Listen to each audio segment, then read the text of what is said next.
What's in a name?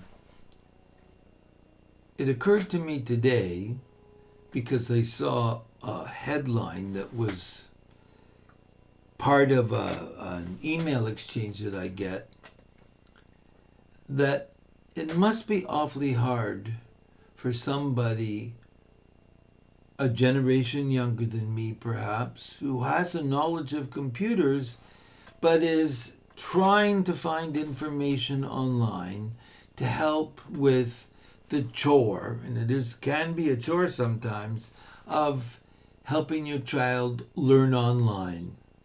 So you do what you're used to doing when you want to find information, and you go to Google, right? You figure I'll do a search on Google and see what I can find. Well, after what I read today, I have no doubt that an awful lot of you are not quite sure how to actually find what you're looking for, because there are so many different ways to refer to what happens when your child sits down at a computer and tries to learn something that is out there somewhere else. A little bit of history will help. When the computer first came along, there had already been in existence a huge network of universities and schools that conducted something called distance education. In fact, in Canada, where I am, there was a university called Athabasca University that conducted distance education. There were university professors and professionals who wrote courses and generated boxes of material that got sent out to students over the course of a period of time. And the students would get a package in the mail, and they would do the reading and they would do the assignments, and then they would mail back the package they got. Distance education came to refer to getting a package, learning by sending packages back and forth. That was before the internet.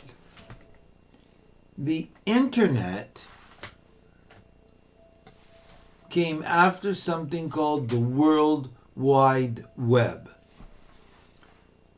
The World Wide Web was actually created in the United States by the military and a group of universities to facilitate conversations back and forth between universities using technology, using the wires that existed. And so people began to share ideas through the wires. That's where we get snail mail versus email. Email meant electronic mail, and snail mail meant surface mail.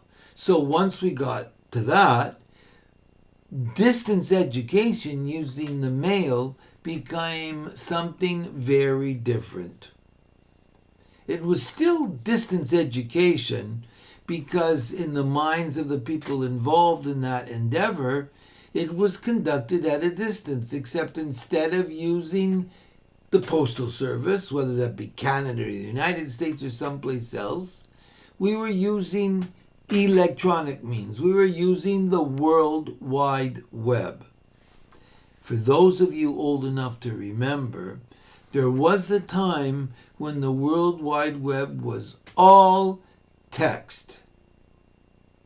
There were no videos, there were no movies, there were no pictures. It was all text. But over a short period of time, that changed radically.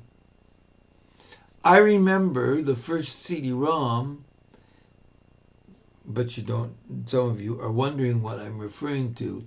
Those are disks that went into the disk drives on computers and had data. Remember when Encyclopedia Britannica and the Canadian Encyclopedia and several other encyclopedias were all on CD-ROM? And then you could see videos and movies. When those things first started to come out, the transmission across the wires was very slow, and it took forever to download files. Two things contributed to the leap from distance education to what soon became known as e-learning. First of all, wireless technology. As wireless technology became better, it became more adept at transferring files that were videos or pictures or voice. We couldn't do anything today if we didn't have wireless technology. Everything would have to go through the wires, and only those places that had fiber optics, which allowed digital technology to go faster, would be able to connect. The other major, huge leap forward was the invention of Java scripting. Java scripting, for those of you that don't know, meant that learning could be two-way. Dialogue could be two-way. Your ability to log on to WhatsApp or Messenger or any other, or TikTok or Instagram or Facebook, any of those things would have been impossible without Java scripting. Java scripting meant that two people could talk in real time across the wires, or without wires, wirelessly. That's what made the huge leap forward in technology that we're now only beginning to assimilate today. Java technology and wireless technology meant that it was no longer distance learning, it was e-learning. Because I could get on and I could send a message to somebody to say, go online and let's talk in real time. It didn't mean I had to send messages back and forth.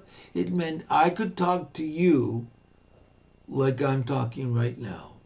And if this were synchronous, not asynchronous, it would mean that you could hear me and respond. We could have a discussion like you can when you use the new tools in Facebook or Messenger or Zoom or Skype or any of those other tools. All of those became possible because of Java technology and wireless technology, and then it just increased because the speed of the technology of the hard drives in our computers was developed so that it could cope with that. There's so many other different inventions. It only makes it harder to understand. But at some point, it became possible for us to exchange ideas and for me to talk to you as a learner at the same time as you're listening. You could be on the other side of the planet and you could still be listening to me. If you think back to where education began, Socrates sitting under a tree and talking to his students, I could be Socrates sitting at my computer and you could be under your tree in your backyard. And we could have the same dialogue. And now we can have it with more than one person at the same time. That's the beauty of Zoom. You can have 50 people on the screen at the same time and sharing in an event by talking back and forth. What I read today was something called remote learning, which means that you're learning at a distance from some other location.